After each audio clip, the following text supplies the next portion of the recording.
사람들이 교회에 왜 안 나올까요? 저는 크게 두 가지 이유라고 생각해요.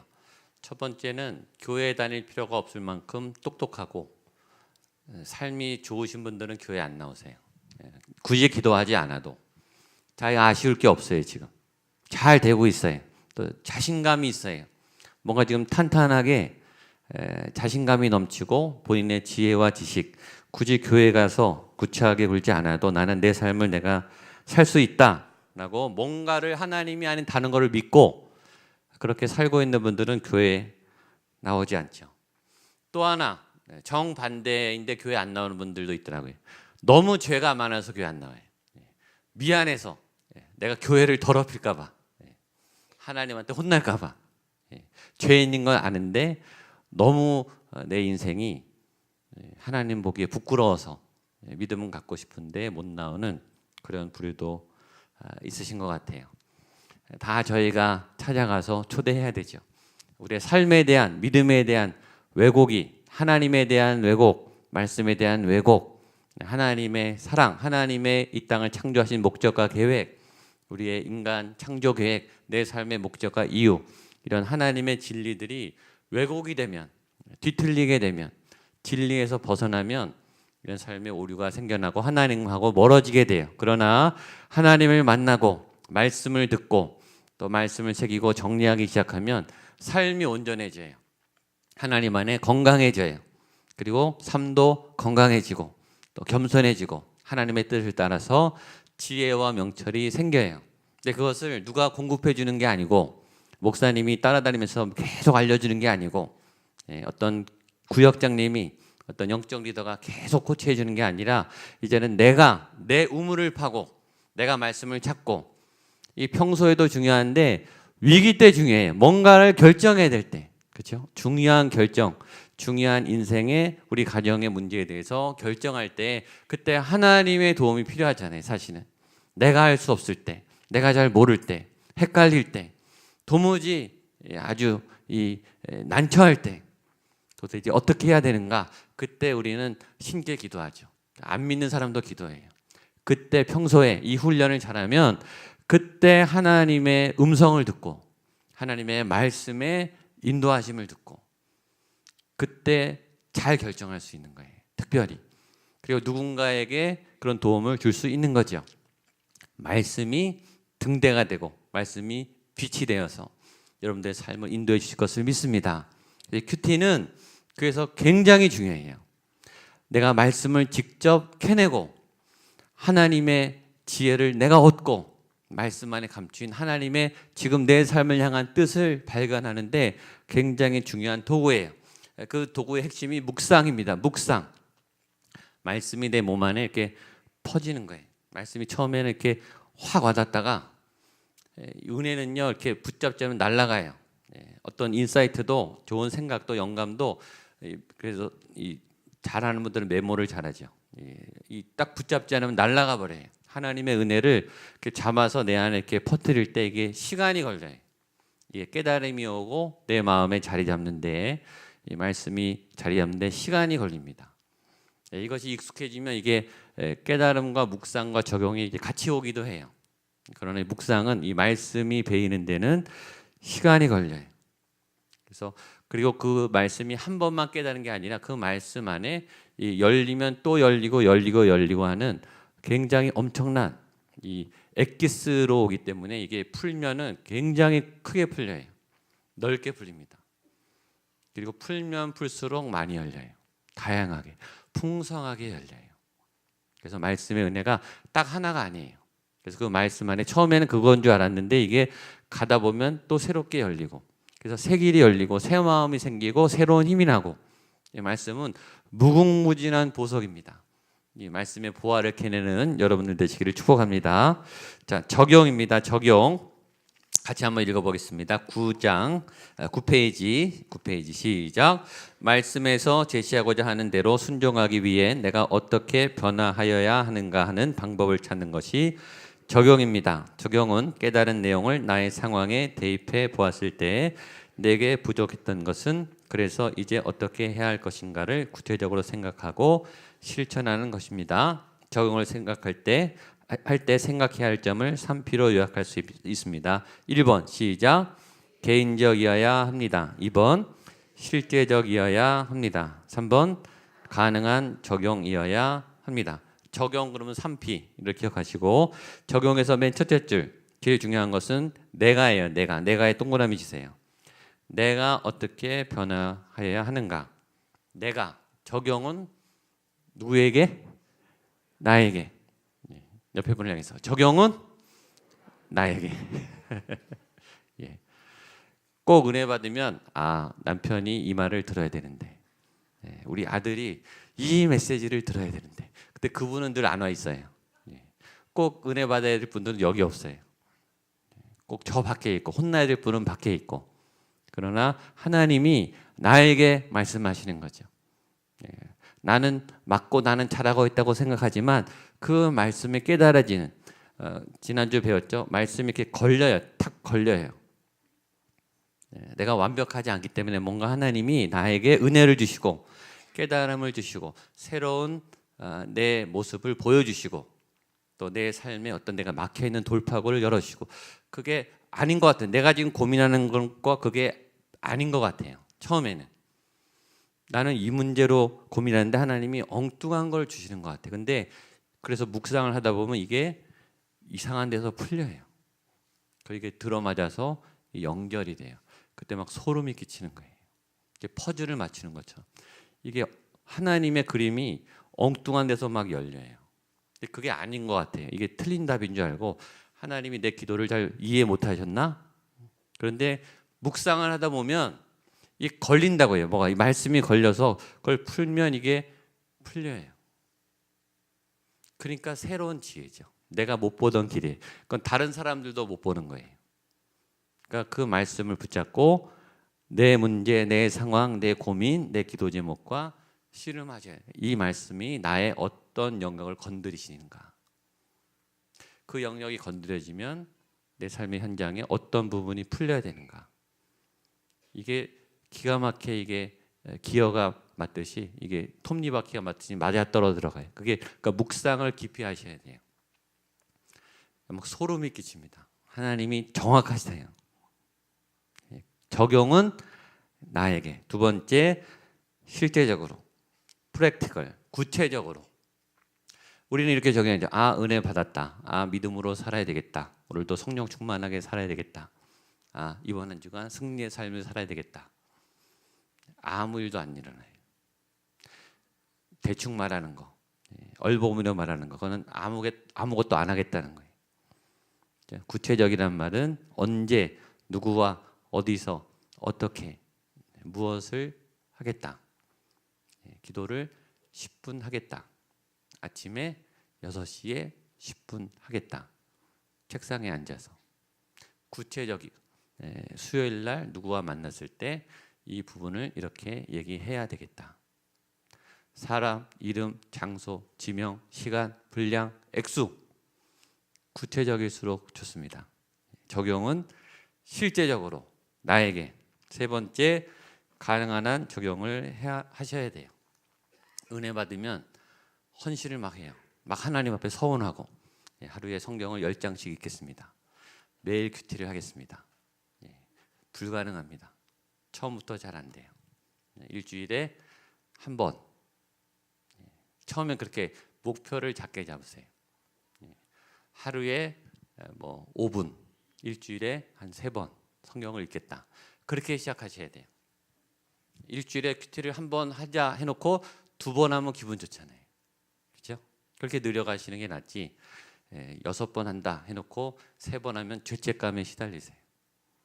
그러니까 처음에 은혜 받아서 너무 크게, 너무 세게 이렇게 약속하지 마시고 가능한 한 내 일상생활이 있고 내가 돌아가야 될 여러 일들이 있죠. 그래서 지혜롭게 작은 분량으로 욕심내지 않고 어차피 천천히 가셔야 됩니다.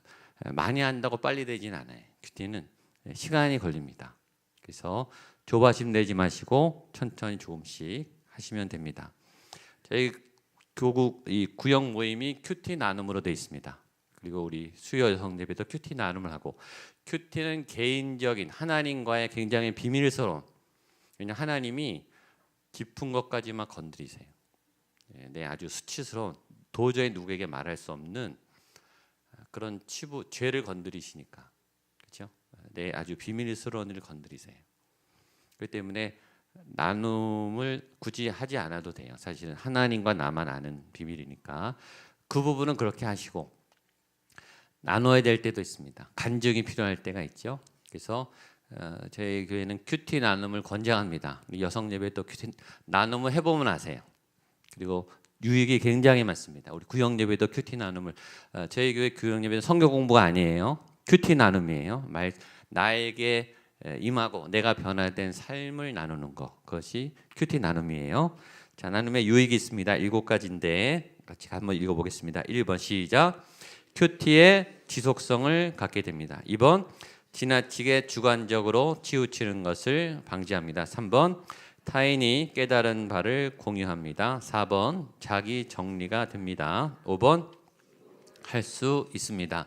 6번 영적인 도전을 받게 됩니다. 7번 사역의 비전을 갖게 됩니다. 그러니까 큐티를 혼자 하면은 혼자 집에서 텔레비 보면서 예배하는 거랑 약간 비슷해요. 검증이 돼야 되는데 일단 한 일주일에 한 번 정도 큐티를 나눔하는 그 현장에 가게 되면은 이게 강제로 가잖아요. 그렇죠? 가서 큐티 나눔 해야 되잖아요. 그러면 적어도 일주일에 한 번은 해야 되죠. 우리가 좋은 건 아는데 뭐 몰라서 못 하나요? 근데 이게 구속력이 있어야 지속하죠. 운동 좋은 거 다 하는데 누가 같이 해주고 누가 코치가 지도해주고 어떤 운동 모임이 있으면 이게 지속성이 커집니다. 그렇죠? 어떤 약속을 해놓으면 이게 커져요. 구속력이 있어요. 그래서 일주일에 한 번 내가 큐티 모임에 가야 된다라고 정해놓으면 억지로라도 처음에 하게 되죠. 습관을 들이기 위해서 처음에 약간 강제성이 필요합니다. 두 번째는 말씀의 주관적인 해석. 처음에 큐티할 때는 이게 내 생각인지 하나님의 말씀인지 사단이 시험으로 주는 말씀으로 오는 시험인지 이거 몰라요. 헷갈려요. 근데 내가 그냥 해석할 수 있잖아요. 이게 내 해석이 맞는지 검증이 안 되잖아요. 근데 이렇게 나눠보면 알잖아요. 나도 말해보면 이 다른 사람들이 반응이 딱 얼굴에 보이죠. 은혜롭게 다른 사람들이 그게 하나님이 주신 말씀인 것 같다라고 확인 이렇게 해주잖아요. 같이 공감하는 걸수록 그게 확인된 말씀일 수 많아요. 그거 정말 은혜가 됩니다. 정말 하나님이 주신 말씀인 것 같다. 근데 나누는데 별로 표정들이 안 좋아해요. 자기가 좀 이렇게 해석을 묵상을 좀 이렇게 점검한 아니면 영적 리더가 그게 조금 치우친 것 같다. 너무 주관적인 해석이다. 조심을 해야 되는 거죠. 그러니까 검증을 받으시는 게 좋아요. 처음에는 내 말씀과 큐티가 이런 방향을 갖고 있는 게 맞는지. 처음엔 두렵죠. 낯설고 잘못할까 봐. 근데 어떻게 처음부터 잘하겠어요. 코치를 받고 검증을 받을수록 빨리 성숙할 수 있습니다.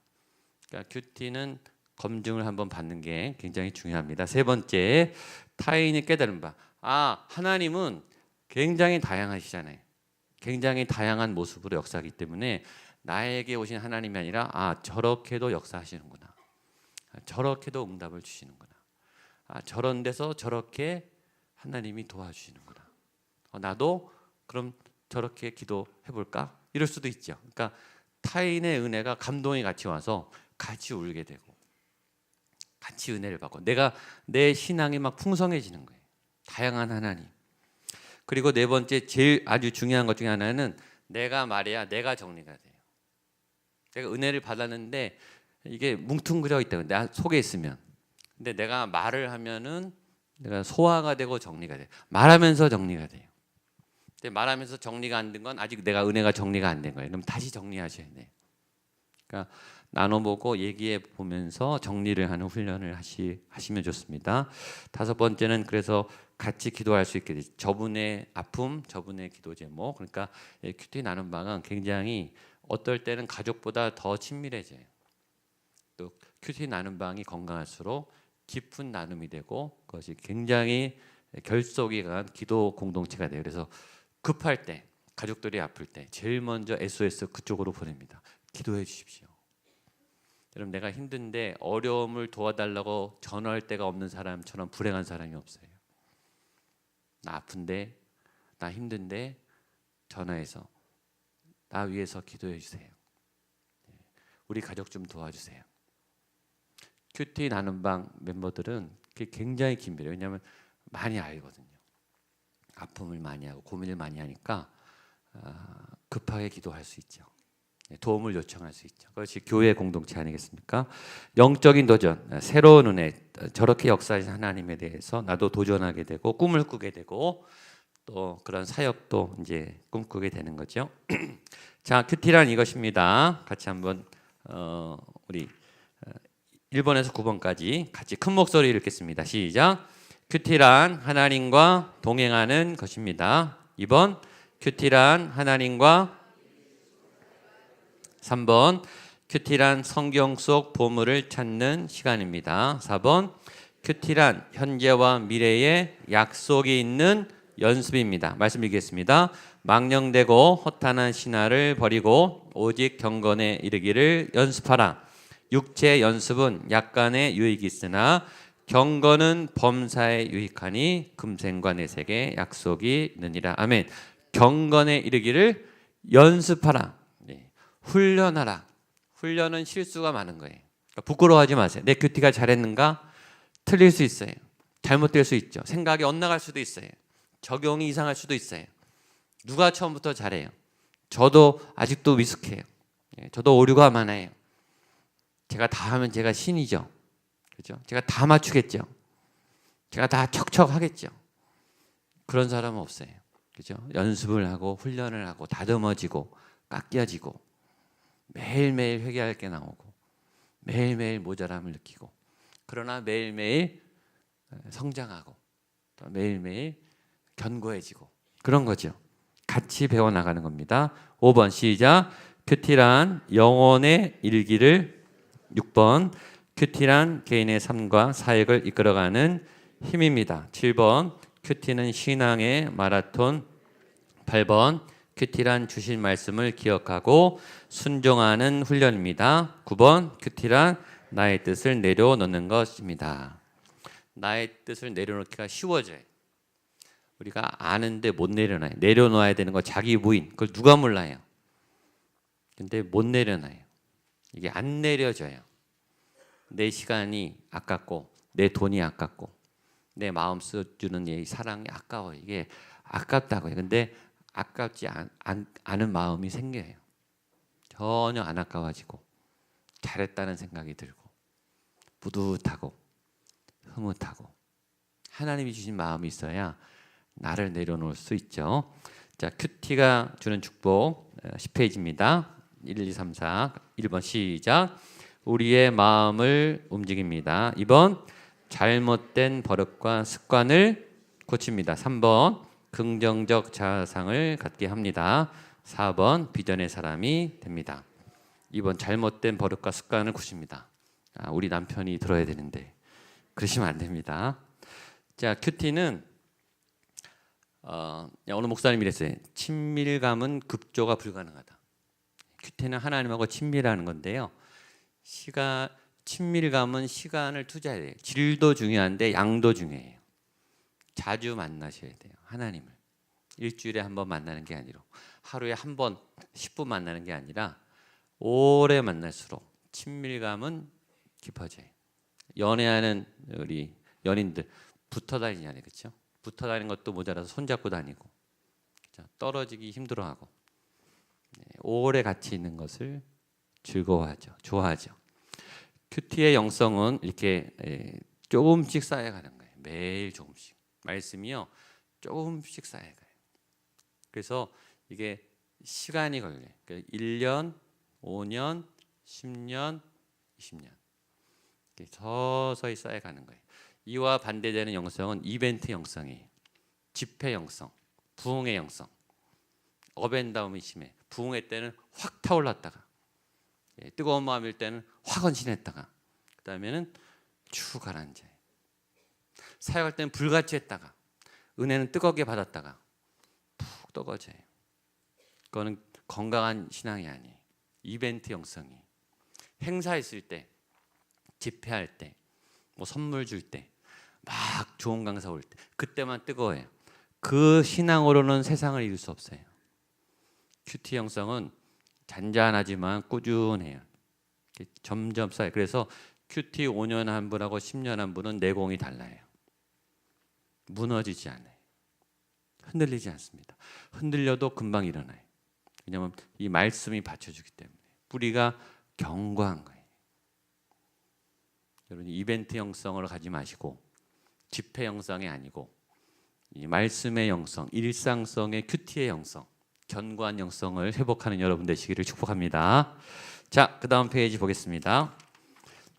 자, 시간 되는 데까지 해볼게요. 자, 세 번째 관은 오늘 십자가와 성령이 주제입니다. 이 세 가지 질문은 이것도 제가 찾은 거예요. 어느 큐티 책에 있는 게 아니라 제가 큐티하다가 찾은 세 가지 질문인데, 제가 여러 번 우리 구역장님들, 리더들 또 여러 번 얘기했는데, 그러나 중요한 거예요. 굉장히 중요합니다. 여러분이 설교를 들을 때든 성경을 읽을 때든 큐티를 할 때든 말씀을 대할 때 반드시 세 가지 질문을 하세요. 세 가지 질문이 익숙하다 하더라도 이건 중요한 질문이에요. 그리고 반드시 그때마다 물으셔야 돼요. 첫 번째 질문 같이 읽어보겠습니다. 시작. 하나님은 정말 나에게 개인적으로 말씀하시는가?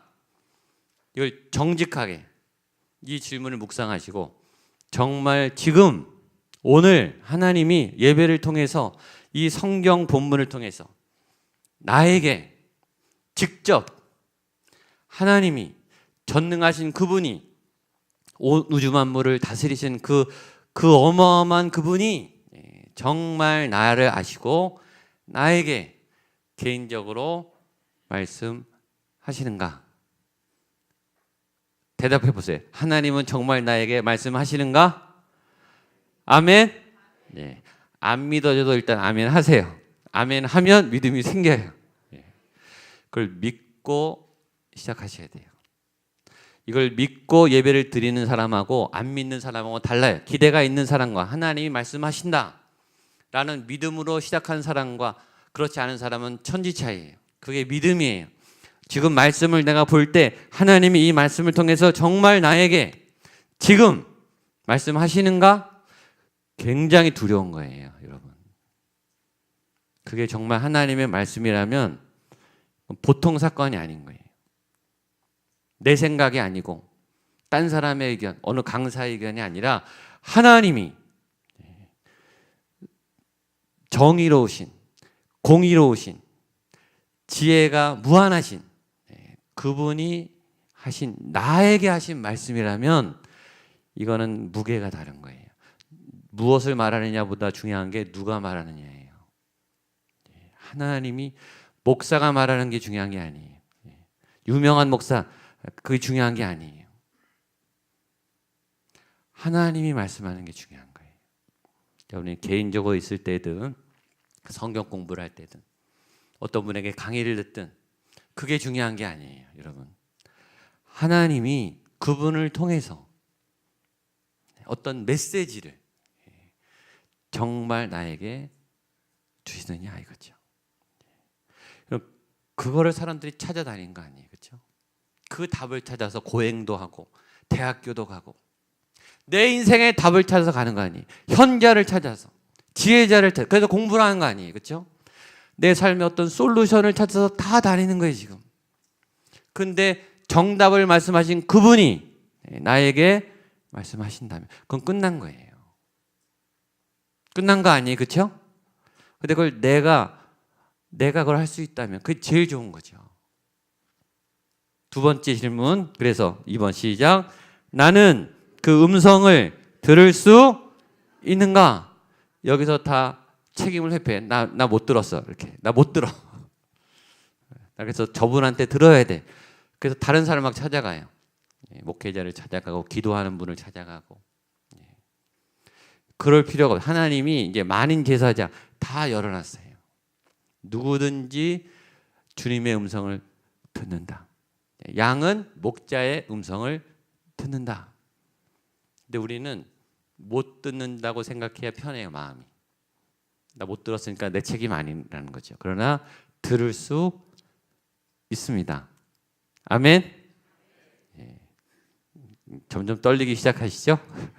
세 번째 시작. 정말 그 말씀을 들었다면 나는 오늘 어찌해야 하는가?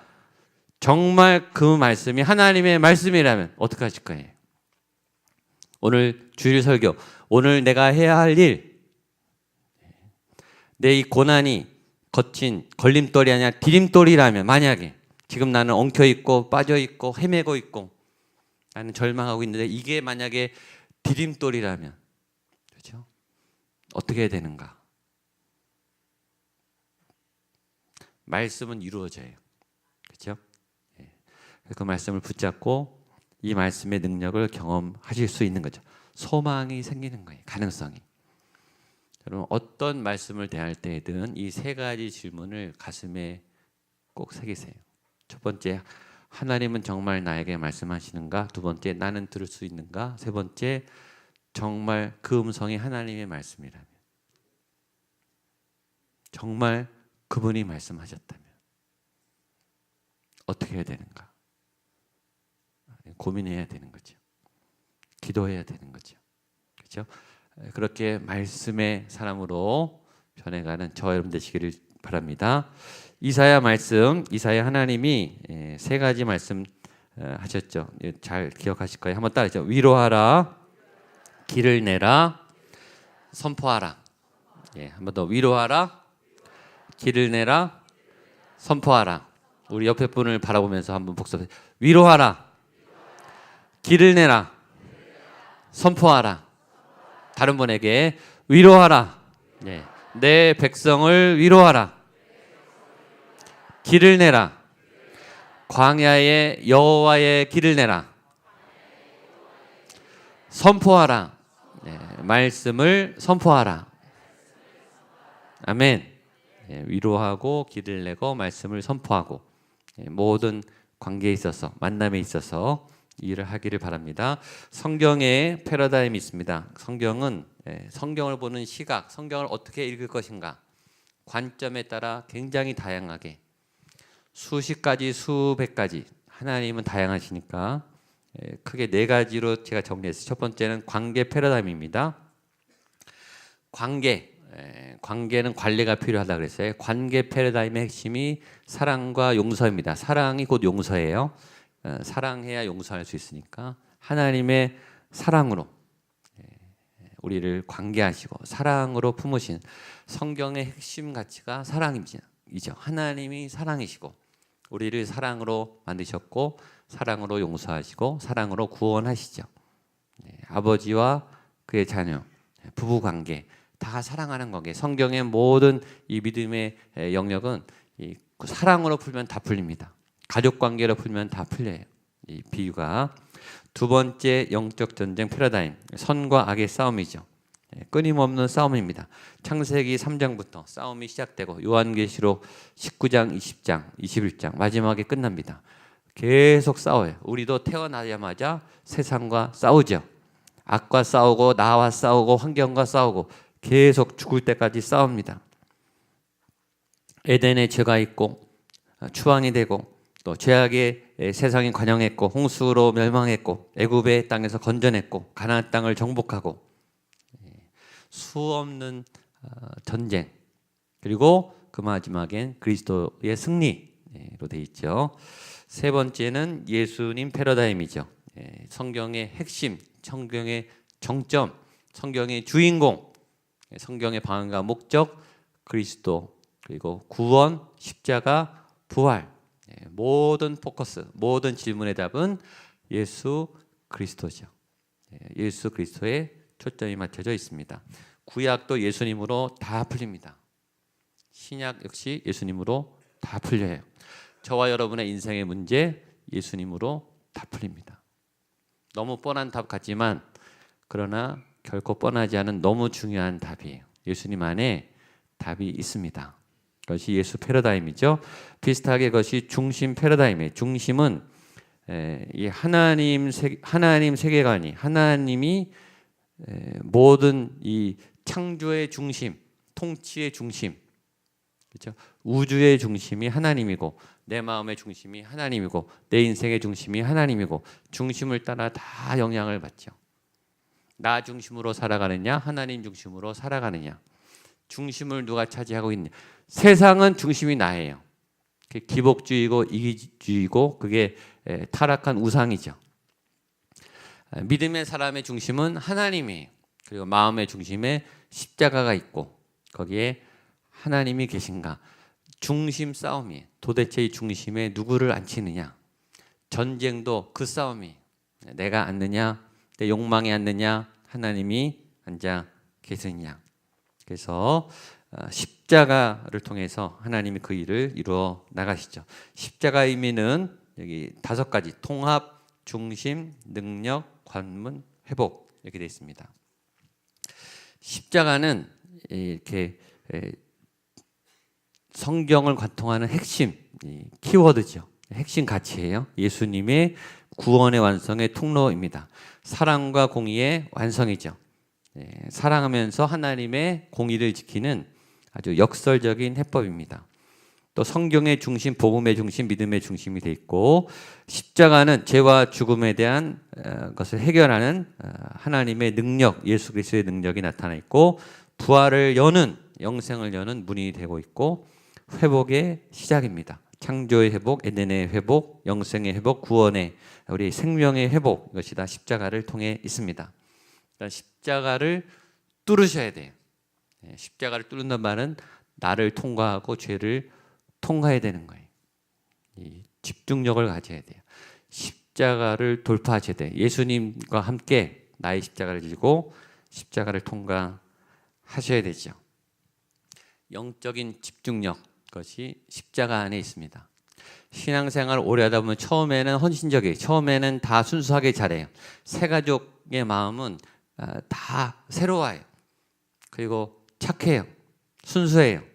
다시 하고 싶어요. 그러나 이게 오래되면, 굳어지면, 신앙이 오래되면 2가지 스타일로 바뀌어요. 첫 번째 타입은 점점 굳어져요. 약아져요.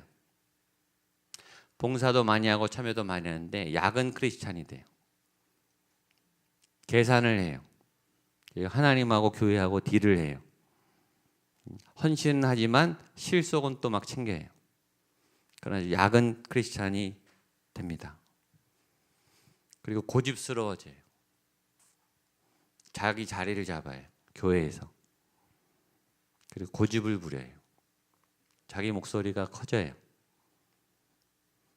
그건 건강하지 않게 경직되는 거예요. 그래서 오래된 신앙인들이 타락이 많아요. 헌신을 많이 한 분들이 사고를 많이 쳐요.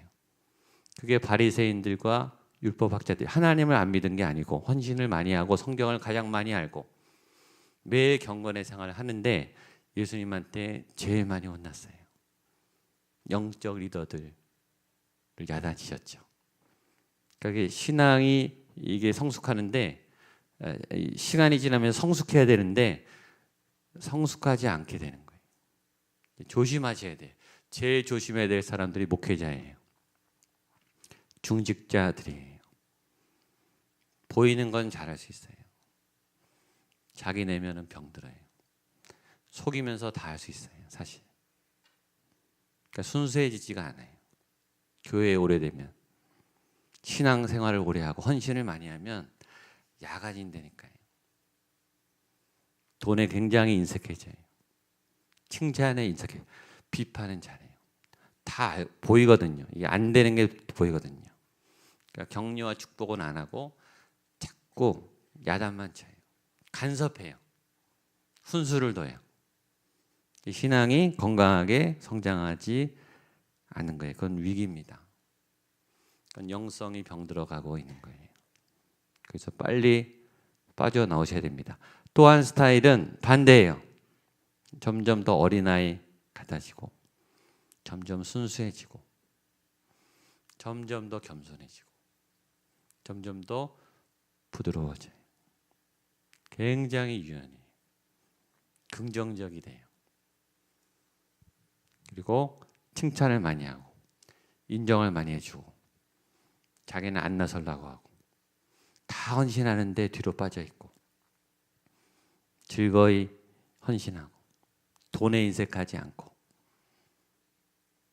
희생은 내가 생각한 기준을 넘어서 하는 거예요. 헌신자들은 어느 정도 희생을 각오했어요. 내가 생각하는 재정, 내가 생각하는 시간, 내가 생각하는 어떤 에너지에 대해서 다 계산하고 있어요. 근데 하나님은 꼭 그걸 넘어서 헌신을 요구하세요. 제가 해보니까 내가 할 수 있는 범위에서 하는 거는 헌신이 아니에요. 물론 그걸 하는 꼭 그 자리를 만드는 것도 굉장히 귀하죠. 그러나 하나님은 그거 넘어서 더 하게 하시죠. 그리고 어떨 때는 잘했는데 막 짓이겨 버리세요. 하나님을 원망할 만큼 하나님 내가 그렇게 하나님을 향해 살았는데 나를 왜 이중역으로 만드십니까? 그때 맞닥뜨리는 게 십자가입니다. 그게 정말 신앙이 좋아지는 거예요. 응답을 잘 해주시고 내가 하고자 하는 원하는 대로 잘 따라주시고 그건 신앙이 굉장히 미숙하다는 사인이에요. 그거 좋아하시다가는 큰일 나요. 신앙이 안 자라시는 거예요. 정말 신앙은 내 계획대로 안 되는 거예요. 잘 하셨는데 하나님이 막 뒤틀어요. 그리고 막 한계가 드러나게 하세요. 막 하나님이 원망스러워요. 여러분 우리는 그때 믿음이 깊어집니다. 사실. 그때 진짜 기도가 나와요. 사실. 정말 하나님을 찾게 돼요. 그게 십자가입니다. 기독교 신앙의 핵심은 십자가입니다. 그러니까 여러분이 신앙이 좋아질수록 하나님은 저와 여러분을 그런 자리로 이끄실 거예요. 목양교회를 그런 십자가의 자리로 인도하실 것이고 그런 교회를 통해서 하나님은 이 사회를 바꿔놓으실 거예요. 그런 영성이 아니면 이 세상을 감당 못합니다. 세상을 따라가는 영성, 세상이 좋아하는 것을 갖추는 그 영성으로 무슨 세상을 바꾸겠어요. 세상 사람이 더 잘하는데 우린 흉내나 내고 있고 그걸 누가 못해요. 누가 우리를 존경하겠어요. 근데 세상이 못하는 그런 가치에 대해서 피를 흘리고 희생을 할 수 있는 수준까지 가는 영성이라야 세상을 바꾸죠. 근데 지금 교회가 잃어버린 게 그 십자가 영성이에요. 지금 우리 한국교회가 부흥하면서 잃어버린 게 그 고난의 신학이죠. 저에게도 여러분에게도 그거에 대한 두려움이 있는 거예요. 알긴 알아요. 알긴 아는데 현실에 다가오면 우리 움츠려요. 일단 아프고 고생하기 싫고 손해보기 싫고 왜냐하면 너무 많이 갖고 있기 때문에 가진 게 많을수록 겁이 납니다. 자리가 좋을수록 불안이 더 심해요. 뺏길까 봐. 없을 땐 차라리 담대했어요. 지위가 없을 때는 오히려 아주 용기가 있었다고요. 근데 우리가 영성을 자꾸 뺏겨요. 그걸 돌아가게 하는 이 믿음의 기준이 십자가입니다.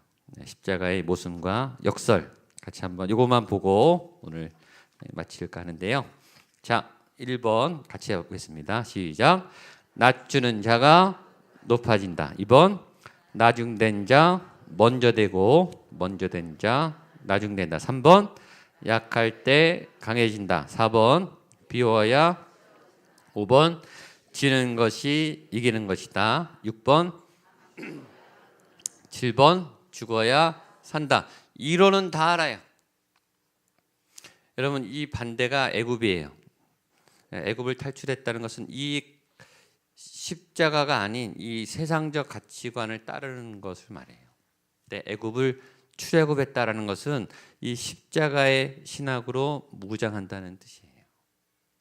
세상이 가는 방향이 아닌 정반대의 길이에요. 그렇죠? 누구도 가고 싶지 않은 길이에요. 근데 여기에 파워가 있는 거예요. 여기에 영성이 여기에 생명이 있는 거예요. 그리고 여기에 이 타락한 시대의 희망이 있는 거예요. 예수님이 빛이 되셨죠. 자, 하나씩만 보겠습니다. 낮추는 자가 높아진다. 자리 초월이에요. 자리를 뛰어넘는 거죠. 우리는 지금 자리 때문에 몸부림을 치고 있죠. 자리 안 뺏기려고. 자리 잡으려고. 그래서 경쟁하죠. 근데 십자가 신학은 자리를 초월하는 거예요. 두 번째, 나중된 자 먼저 순서 초월. 순서를 역행하는 거예요. 기득권을 내려놓는 거예요. 먼저 온 분이 더 낮아지는, 더 밑으로 내려가는 거예요. 오래된 분이 더 지저분한 일을 하는 거예요. 세상은 그렇지 않죠. 오래된 분이 더 편한 자리에 가지만 오래될수록 더 지저분한 곳에, 더 힘든 곳에 가는 거죠. 3번, 약할 때 강해진다. 능력 초월. 우리의 능력을 키우는 시대에 살아요. 능력이 우리에게 정말 생명과 같아요.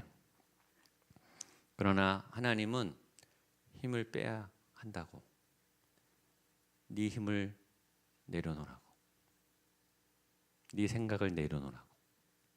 그렇죠? 내가 힘을 빼야 하나님이 역사하시는데 그걸 못해요. 능력 초월. 4번, 비워야 채워진다. 필요 초월. 필요한 것들을 채워야 되는데 비우라는 거죠. 그렇죠? 5번, 지는 게 이기는 것이다. 승패 초월. 우리 경쟁사회, 무한 경쟁 시대에 돌입해 있습니다. 가족끼리도 경쟁해요. 심지어 교회끼리도 경쟁해요. 교회 안에 부서끼리도 경쟁해요. 우리 부서가 일단 잘 돼야 돼요. 욕 먹으면 안 돼요. 내가 사역하는데, 내가 그래도 헌신하는데 지기 싫어요. 좋은 말 듣고 싶어요. 칭찬 받고 싶어요. 그러나 예수님은 그렇게 말하지 않습니다. 이기는 걸 그렇게 좋아하지 않으세요. 경쟁을 넘어서야 된다. 그다음에 감춘 것이 드러난다. 외형 초월. 보여주고 싶고 과시하고 싶고 알아주고 싶고, 또 간접적으로 말하죠. 알아서 이렇게 알아줘야 되니까, 알아서 칭찬해 줘야 되고, 알아서 감사해야 되고, 알아서 고마워해야 되고, 세련되게 드러내요 현대는. 그러나 그렇지 않죠. 마지막 7번, 제일 어려운 거죠. 죽어야 산다. 십자가 신학의 7가지 역설과 모습입니다. 세상은 좋아하지 않는 거예요. 그리고 우리도 사실 힘든 거예요. 그래서 이 십자가를 질 수 있는 힘은 우리 안에 없다고요. 욕망의 사람들, 땅의 사람들은 이거를 방향이 달라요. 우리는 이 반대로 가죠. 우리의 본능은 이 반대를 향해 가지만 이걸 꺾을 힘이 예수님 안에 있는 거예요. 그래서 그분의 믿음을 알게 되는 거예요. 이분이 그걸 하면 이분이 예수님을 만난 분이고 예수님의 통치를 받는 분이고 자기의 자존심과 욕망을 이겨서 예수 그리스도 앞에 자기를 꺾는 분인 거예요. 그거는 남이 봐도 다 알아요. 교회 안 다니는 사람이 봐도 알아요. 저분은 믿음이 있구나. 저분은 예수님의 통치를 받는 분이구나. 저분은 자기 성격대로 안 사는 분이구나. 그 힘이 말씀에서 나오는 거예요. 묵상에서. 매일 말씀이 나를 자꾸 깨트리고 무릎 꿇게 하고 깎고 다듬고, 작년에 한 5 화냈으면 금년에 한 4만큼 화내고 내년에 한 2만큼 화내고, 점점 깎이는 게 보이는, 세상을 따라가지 않는, 이것이 말씀의 능력인 거죠. 이런 십자가의 능력, 예수 그리스도를 믿는 하나님의 백성으로 살아가시기를 주님의 이름으로 축복합니다. 실습은 다음 주에 하겠습니다. 우리 찬양하고 우리 기도하고 마치겠습니다. 자리에 일어나셔서 우리 아까 했던 찬양, 거리마다 기쁨으로. 힘들지만 어렵지만 그러나 우리는 그럼에도 기쁨으로 찬양합니다. 주님을 신뢰하고 또 그럼에도 선포하고 그럼에도 말씀을 붙잡습니다. 그런 마음으로 우리 힘차게 찬양하겠습니다.